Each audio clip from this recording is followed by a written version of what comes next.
Hello, good afternoon, and welcome to Nigeria Now, where we discuss some of the events and happening in the country. Quite a number of things to actually shape the country. Where we're looking at some of our papers in the morning, we saw where the policy concerning Trump's presidency is really going to affect Nigeria, especially regarding the health benefit that we get, looking at the fact that they have actually said that they will not be part of the World Health Organization again. And we know that most of the NGOs in Nigeria, as well as even our health sector, depends on some of this benefit coming from, all of this UNICEF, World Health Organization, and the like. Right now, it seems as if Nigeria is in a fixed point regarding those benefit that they will be getting. But let us just look at how time will tell regarding all of this benefit.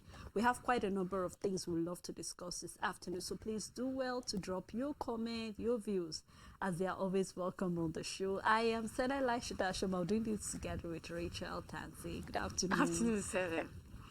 All right, we'd love to start looking at what's happening regarding security, and let's take a look at what's happening in Kaduna, where we saw that the governor of the state, Uba Sani, have defended the reason why they will be negotiating with the bandits. Now, we will recall that at the time during the El-Rufai's regime, he was totally against negotiation with the bandits. We can go down to the history of various abductions that took place in that state, Richard, and I think one of those abductions that immediately I heard this that came to my mind was that of the Greenfield University, because I knew quite a number of students and I knew what the parents had to go through, and then we saw where the government just removed their hands totally from it, and yes, parents had to personally come together, more like an outside PTA, to put their heads together, come up with the amount of money that the kidnappers needed, and then they actually send it to the kidnappers, and then they got their words back. I clearly remember when the security agency were trying to help,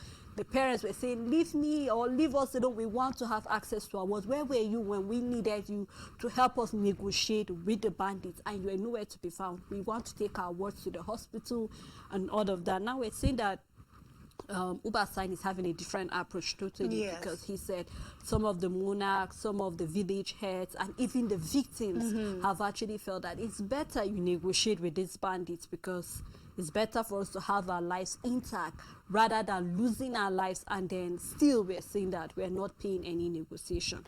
Now, another school of thought can be looking at it from the fact that we have been kicking against, enriching these kidnappers, especially when it comes to they are cashing out, when it comes to monetary, like say means. I can remember last year also where we were looking at some of the lists that these kidnappers, I remember that of Ekiti, where they were literally seeing the carton of Indomie, or the pasta, spaghetti, and other things that they listed for the parents should bring before they can release their word. Now, looking at this, Rachel, the approach the governor is taking, and then the approach that the former governor, what other experts and analysts are going to look regarding this, what do you feel is a better approach when it comes to security?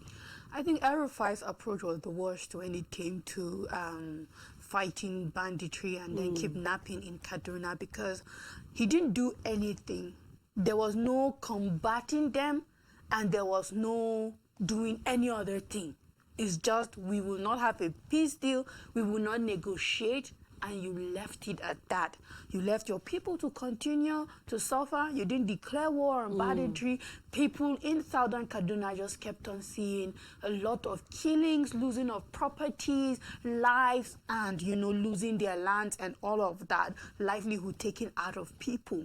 So as much as we would say it is a dangerous thing to negotiate with terrorists, because then now you give them a place to demand what is not even theirs in the first place.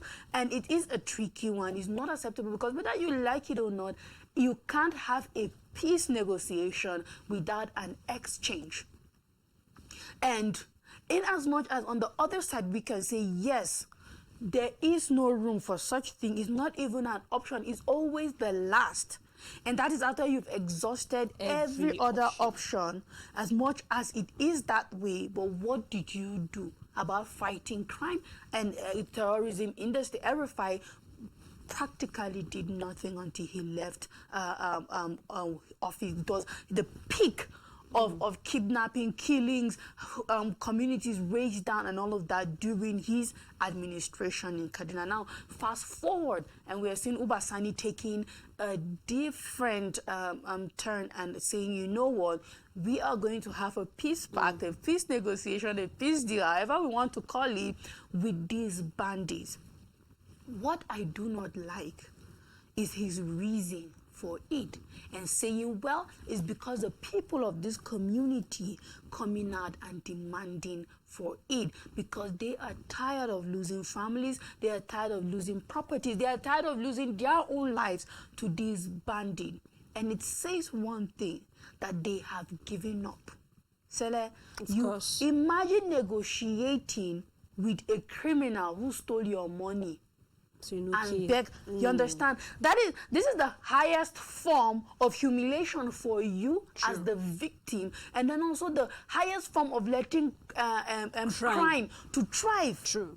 Imagine I stole $1 million from you, and you come begging me and say, please return the. Okay, I'll give you 700. Yes, I will give you 700. You understand? Imagine how humiliating it is for you. And imagine how a criminal is thriving, getting to the point where they have that right to say, you know what, it is your money, but we will negotiate. It is your property, we will negotiate. It is your land, we will negotiate. It is your life, we will negotiate. Now, because the government has failed these people, they have no option than to say, you know what, let's have a peace deal with these people. Let's have a peace understanding with these people, and then maybe we will get to see another day. Maybe we won't lose our properties. Maybe we won't lose our family members. Maybe we won't lose our life. Maybe we can finally go back home and stay. But you see, that is the thing about negotiating with terrorists. It is a maybe. It is not definite. It is not guaranteed. That because you told these terrorists, I will give you 10% if you return the rest, doesn't mean he won't come back for more.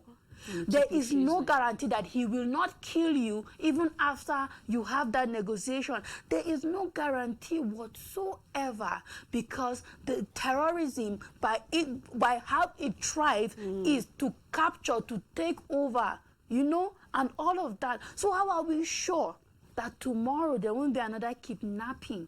That there won't be ransom demanding, that villages will not be raised? It's all a maybe. That is the problem with negotiation. And then when you as the governor, you're coming out to say there was no money involved in your deal, in your pact, or in your understanding, or what the question is, what did you exchange? What are you exchanging in this peace deal? Because we know that you cannot have a negotiation with a terrorist without an exchange. You're either exchanging properties, you're either exchanging life, you're either exchanging money, you are exchanging something. There is no way you can negotiate with a criminal, with a terrorist, without an exchange of something. So what is the government of Kaduna exchanging with these terrorists for peace to reign in these regions that have been affected and conflicted for this many years and for this long period of time? Either way, you are giving them, and then it is thriving. Let's say this peace negotiation works. For how long? There will be need for renewal. Exactly. For how long? Are you going to sign papers? You understand? Are you going to sign papers? This is not a memorandum of understanding whatsoever. Exactly, Sally. Are you going to sign papers? So how are we sure that word of mouth will be taken seriously and moved? It is a tricky one. And as much as I know that the people in this area are tired and are calling, it's sad that they have to come to this point, because yes, if I am in Southern Kaduna, I might be on the side where, whatever it takes for me to be at peace with the people that are tormenting me. But for you as a governor, are you supposed to accept that? It is the highest form of degrading your might as an administration of what you can do. Are you trying to tell me that you couldn't tell these people in these communities to say, give me 6 months, let me come up with something concerning terrorism?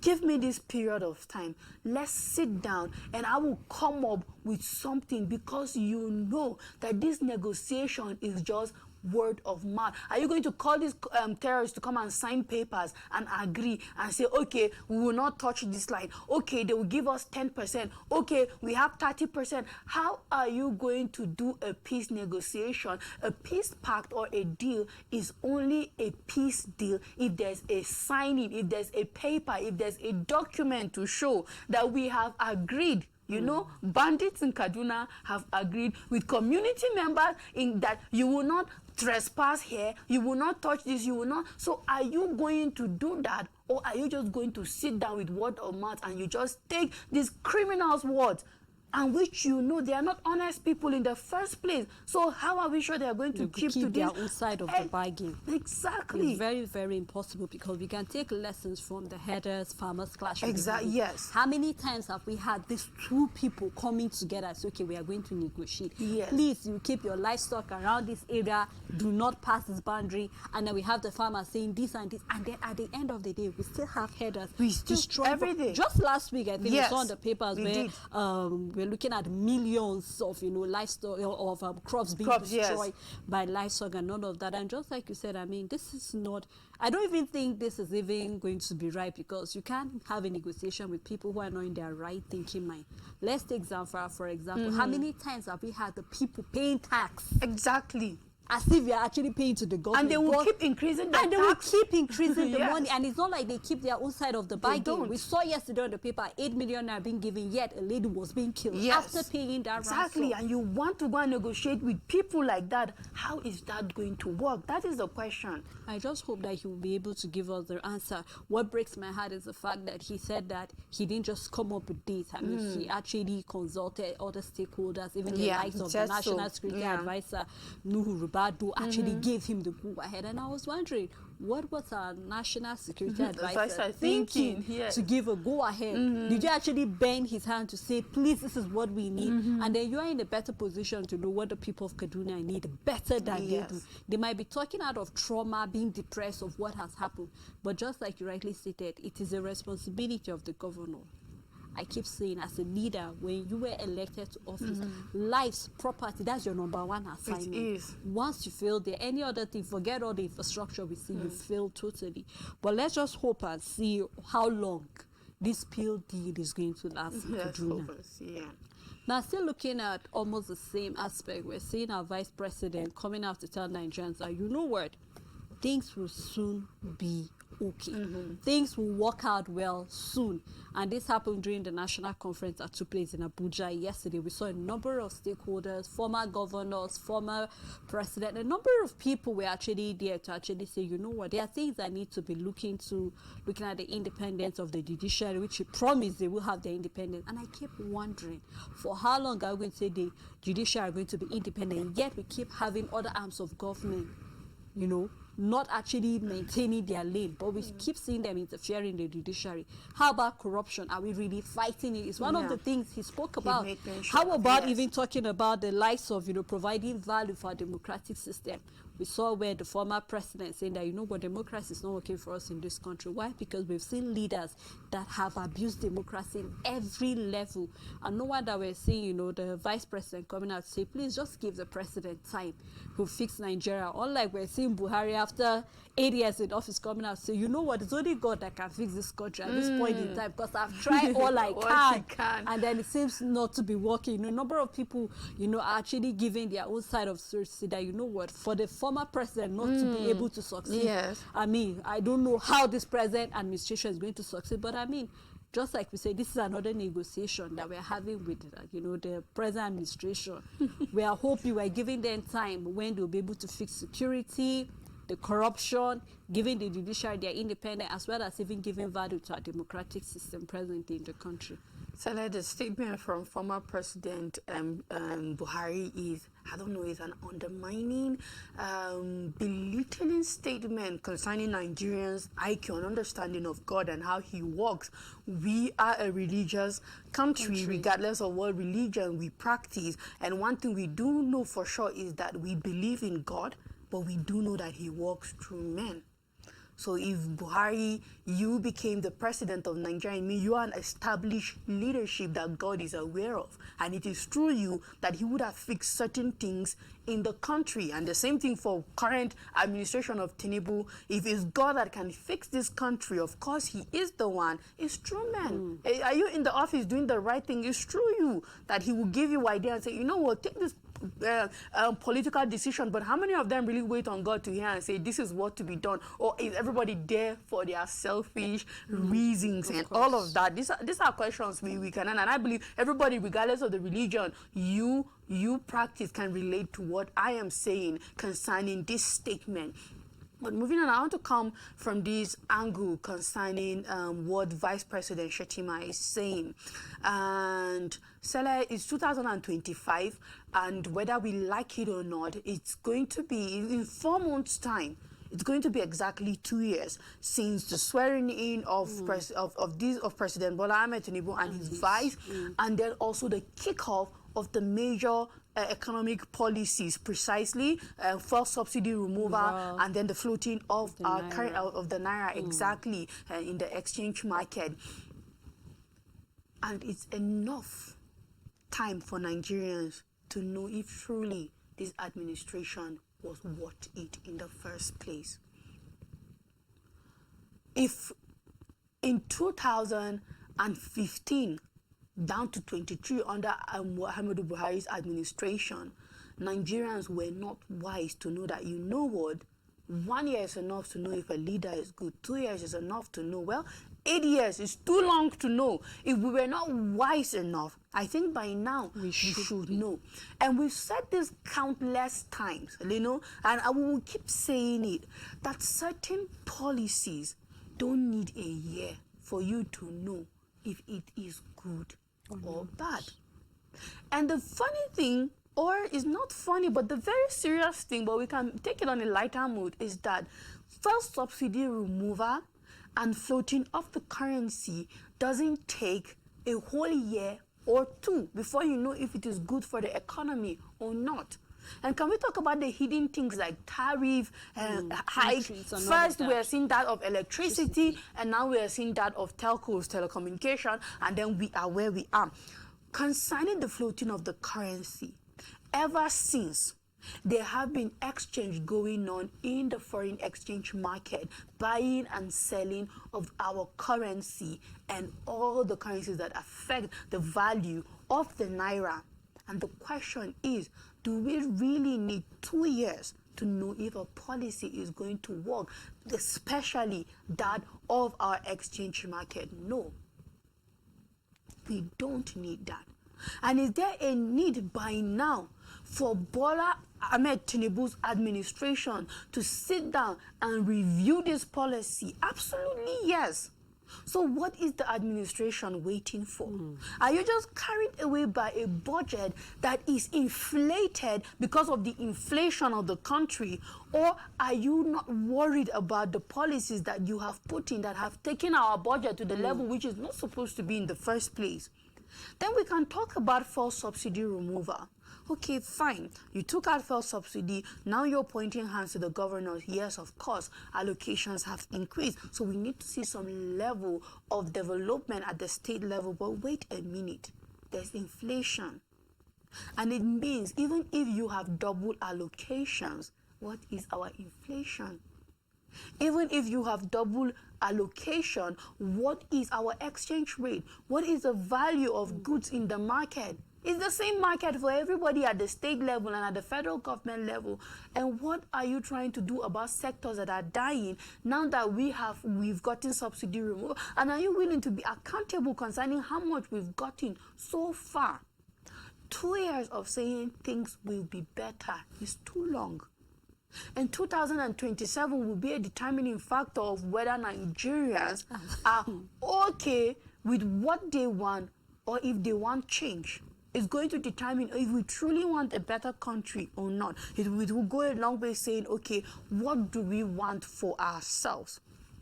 Enough of the saying things will be better and things are yielding result, because some things are evident enough by nature for you to see, know, and feel that our policies are thriving, are yielding results, and we can see the dividends of certain decisions taken. These two major decisions from the word go, I say,